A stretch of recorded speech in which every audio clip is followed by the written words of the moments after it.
तो पुण्यात्मा, अब गीता जी के अंदर केवल एक ओम मंत्र बताया है ब्रह्म साधना का, क्योंकि गीता ज्ञानदाता 8वें अध्याय के 13वें श्लोक में कहता है कि ओम इति एकाक्षरम ब्रह्म व्यवहारन माम अनुसमरन ये प्रयाति तजंदेहम स याति परमाम गतिम। मुझ ब्रह्म का केवल एक ओम मंत्र है, नथिंग एल्स, इति बस। और जो ये उच्चारण करके सिमरण करता हुआ ये प्रयाति तदंदेहम, जो शरीर त्याग कर जाते समय तक किसी का सिमरण करता हुआ जाता है, स याति परमाम गति, वो परम गति को प्राप्त होता है। यानी ओम से मिलने वाली जो गति लाभ है वो परम गति इस ओम तक मिल लगी, ओम मंत्र से। और वो क्या है? ब्रह्मलोक प्राप्ति ओम नाम के जाप से, क्योंकि ये ब्रह्म का जाप है, मंत्र है, तो इससे ब्रह्मलोक प्राप्त होगा। और ब्रह्मलोक में गए हुए प्राणी भी पुनः इसमें मृतलोक में आते हैं, जन्म मृत्यु में आते हैं। गीता जी अध्याय नंबर 8 के श्लोक नंबर 16 में। तो इसलिए गीता जी अध्याय नंबर 7 के श्लोक नंबर 18 में गीता ज्ञानदाता अपनी गति को ओम से मिलने वाला जो लाभ है उसको अनुत्तम कहता है, क्योंकि जन्म मृत्यु, गीता ज्ञानदाता कहता अर्जुन तेरे और मेरे बहुत जन्म हो चुके हैं, तू नहीं जानता मैं जानता हूं। गीता जी अध्याय नंबर 4 के श्लोक नंबर 5 और 9 में, गीता जी अध्याय नंबर 2 के श्लोक नंबर 12 में, गीता जी अध्याय नंबर 10 के श्लोक नंबर 2 में गीता ज्ञानदाता स्पष्ट करता है मेरी भी जन्म उत्पत्ति होती है, जन्म होता है, और मेरी मृत्यु भी होती है, और जो मेरे आश्रित प्राणी हैं उनका भी ऐसा ही होगा। अंडरस्टूड है? इसलिए वो कहता है कि यदि तूने पूर्ण मोक्ष चाहिए और परम शांति चाहिए, क्योंकि जब तक जन्म मृत्यु है तो यहाँ तो यही समस्याएं सामने आएंगी, जितनी बार भी जन्म होगा यही प्रैक्टिकल होगा जो आज आपका हो रहा है, यही तरीका होगा।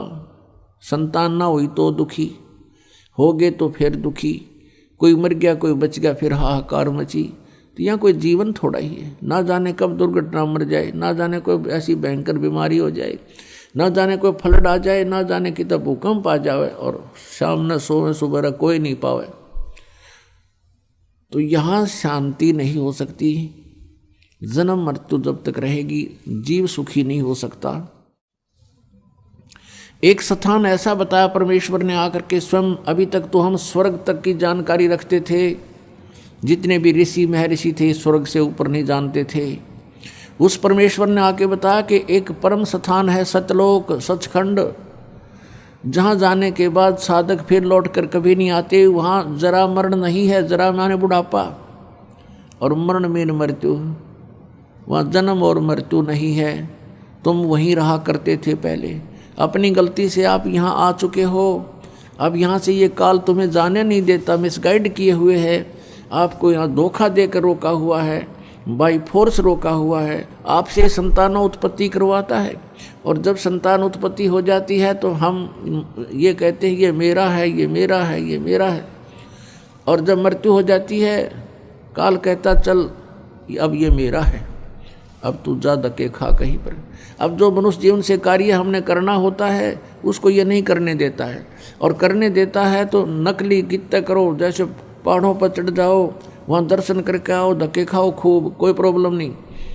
और जब ये सतलोक आश्रम बरवाला की तरफ चलने लगते हैं 100 बाधाएं पैदा कर देता है, 100 शंकाएं पैदा कर देता है, वहाँ ऐसा कैसा है, ऐसे कैसे है।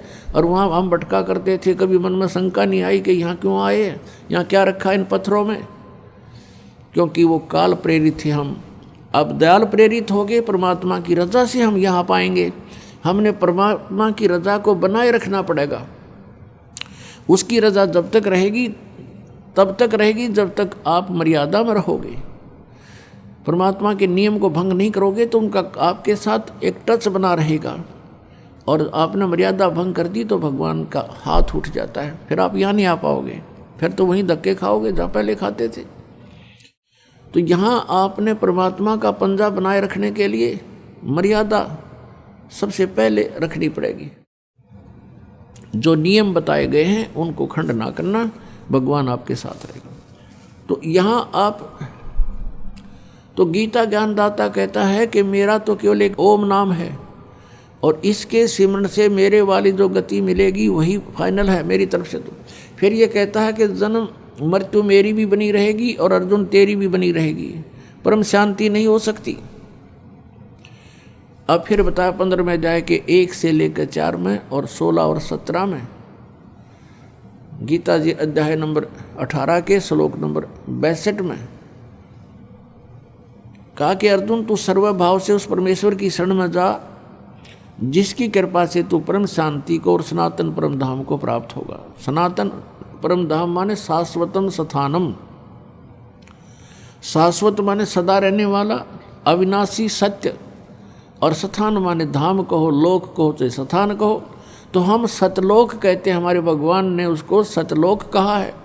दूसरी भाषा में सचखंड कहते हैं, खंड कहो, द्वीप कहो, लोक कहो, और सत्य माने सच। तो सचखंड कहो, सतलोक कहो, सतपुरुष कहो, सतपुरख कहो, भाषा भिन्न है। तो वो सतलोक में से परमात्मा स्वयं आए, वहाँ रहते हैं भगवान, और हमारे जो यहाँ नहीं आए हम वहाँ रह गए, हम यहाँ गलती से आ गए तो वो वहीं रह रहे हैं सभी आत्माएं, पुण्यात्माएं। और जो परमात्मा के इस आदेश का पालन करके सतभक्ति करके वापस चले गए वो भी वहाँ पर विद्यमान हैं। तो हम वहाँ रहा करते थे और वहाँ चलना पड़ेगा अपने। अब क्या बताते हैं 15 में जाए कि 1 से लेकर 4 और 16 और 17 में गीता ज्ञानदाता कहता है कि सरपुरुष और अक्षर पुरुष, सरपुरुष ये स्वयं है, अक्षर पुरुष ये परब्रह्म है जो 7 संग ब्रह्मांड का स्वामी है, और सरपुरुष है ये केवल 21 ब्रह्मांड का स्वामी है। और गीता जी अध्याय नंबर 15 के श्लोक नंबर 17 में कहा कि उत्तम पुरुष है तू अन्य परमात्मा इति उदाहरते, ये लोक धर्म आविश्य विभर्ति अवय ईश्वर है। अब सरपुरुष और अक्षर पुरुष जो 15वें अध्याय के 16वें श्लोक में कहा है कि ये तो दोनों नाशवान हैं, इनके अंतर्गत जितने प्राणी हैं वो भी और ये भी। जीवात्मा अलग, वो तो सेपरेट इशू है, वो तो गधे कुत्ते सब की अमर है, वो नहीं मरती। अब फिर कहा कि 15वें अध्याय के 17वें श्लोक में कि उत्तम पुरुष यानी पुरुषोत्तम श्रेष्ठ प्रभु तो कोई और है इन दोनों से, और वही तीनों लोकों में प्रवेश करके सबका धारण पोषण करता है। क्योंकि गीता जी अध्याय नंबर 15 के श्लोक नंबर 1 में कहा कि उल्टा लटका हुआ संसार रूपी वृक्ष है जिसकी ऊपर को जड़ है, नीचे को तीनों गुण रूपी शाखा है। तो ये संसार रूपी वृक्ष की जड़ जो है मूल परमात्मा है, परम अक्षर ब्रह्म है, और मूल से ही पूरे पेड़ को आहार मिलता है। तो यहाँ बताया है कि वो जो मूल रूपी भगवान है वो परम अक्षर ब्रह्म। 8वें अध्याय के प्रथम श्लोक में अर्जुन ने पूछा कि वो आपने जो 7वें अध्याय के 29वें श्लोक में कहा है भगवान कि जो तत्ब्रह्म को और सारे अध्यात्म को और सभी कर्मों से परिचित हो जाता है, जान लेता है, वो केवल जरा और मरण से ही छूटने का प्रयत्न करता है, या संसार की कोई वस्तु डिमांड नहीं करता। तो किम तत्ब्रह्म, वो ऐसा क्या भगवान है, ऐसा कौन है वो परमात्मा जिसके जानने के बाद फिर यहाँ की इच्छाएं समाप्त हो जाती हैं। गीता ज्ञानदाता ने 8वें अध्याय के 3रे श्लोक में कहा कि वो परम अक्षर ब्रह्म है। तो यहाँ 15वें अध्याय के 17वें श्लोक में कहा है उस परम अक्षर ब्रह्म की तरफ संकेत है। परम अक्षर पुरुष कहो चाहे ब्रह्म कहो, कि वो तीनों लोकों में प्रवेश करके सबका धारण पोषण करता है, वो उत्तम पुरुष है। तू अन्य, वो तो वो परमात्मा तो कोई और है। अब यहाँ गीता ज्ञानदाता 15वें अध्याय के 18वें श्लोक में कहता है अपने बारे में कि मैं तो केवल लोक वेद के आधार से पुरुषोत्तम प्रसिद्ध हो रहा हूँ, क्योंकि मेरे अंतर्गत जितने प्राणी हैं, चाहे वो जड़ हैं, चाहे वो जीवात्मा हैं, और चाहे वो स्थूल शरीरधारी हैं प्राणी हैं, जितने भी प्राणी मेरे 21 ब्रह्मांड में हैं उनसे मैं श्रेष्ठ हूँ, उनसे तगड़ा हूँ, इसलिए मैं पुरुषोत्तम प्रसिद्ध हो रहा हूँ। आई एम नॉट पुरुषोत्तम, क्योंकि वो तो 15वें अध्याय के 70वें श्लोक में बता दिया वो तो कोई और है। और कहे मैं तो लोक वेद यानी सुने सुनाए ज्ञान के आधार से और यहाँ के जितने प्राणी हैं वो मुझे पुरुषोत्तम मान रहे हैं। मैं पुरुषोत्तम नहीं हूँ, मेरा तो जन्म मृत्यु होता है। फिर पुरुषोत्तम की तरह जिसकी जन्म मृत्यु होती है। तो उस पुरुषोत्तम के पाने के लिए गीता जी अध्याय नंबर 17 के श्लोक नंबर 23 में कहा है कि उस परम अक्षर ब्रह्म की साधना का मंत्र बताया है कि ओम तत्सत इति निर्देश ब्रह्मण त्रिविध समर्थ है। उस ब्रह्मण माने सच्चिदानंद घन ब्रह्म यानी परम अक्षर ब्रह्म का जो मंत्र है उसको पढ़ने की जो साधना है वो 3 मंत्र की है और उसकी 3 प्रकार की विधि है उसके सिमरण करने की। ये है उस परमात्मा के पाने का। इससे क्या होगा? गीता जी अध्याय नंबर 15 के श्लोक नंबर 1 से 4 में कहा है कि जब तत्वदर्शी संत मिल जा, जो उल्टे लटके हुए संसार रूपी वृक्ष के सभी विभागों को बताता है, सवेदवित, वो तत्वदर्शी संत है। तत्वदर्शी संत के मिलने के पश्चात इस अज्ञान रूपी अंधकार को तत्वज्ञान रूपी शस्त्र से काटकर उसके पश्चात परमेश्वर के उस परम पद की खोज करनी चाहिए। गीता जी अध्याय नंबर 15 के श्लोक नंबर 4 में कहा है कि उसके पश्चात परमेश्वर के उस परम पद की खोज करनी चाहिए, जहां जाने के बाद साधक फिर लौटकर कभी संसार में नहीं आते, अर्थात उनका पूर्ण मोक्ष हो जाता है। और केवल गीता ज्ञानदाता कहता है केवल उसी की भक्ति करो। अपने आत्माओं कहने का भाव ये है कि हम जो साधना कर रहे हैं ये शास्त्र अनुकूल है या उसके विरुद्ध है, इसको कहाँ से प्रमाणित करें, कहाँ से इसकी तुलना करें। ये सदग्रंथ हैं अपने, जैसे श्रीमद् भगवद गीता और पवित्र 4 वेद, पवित्र श्रीमद् भगवद गीता और पवित्र 18 पुराण और पवित्र 5वां वेद सूक्ष्म वेद परम अक्षर ब्रह्म की वाणी यानी कबीर वाणी, और फिर उन संतों की वाणी जिनको भगवान स्वयं आकर मिले हैं, जो उनका विधान है प्रभु का, उनकी वाणी में जो कुछ लिखा है वो हमारे सदग्रंथ है, वो हमारे शास्त्र हैं।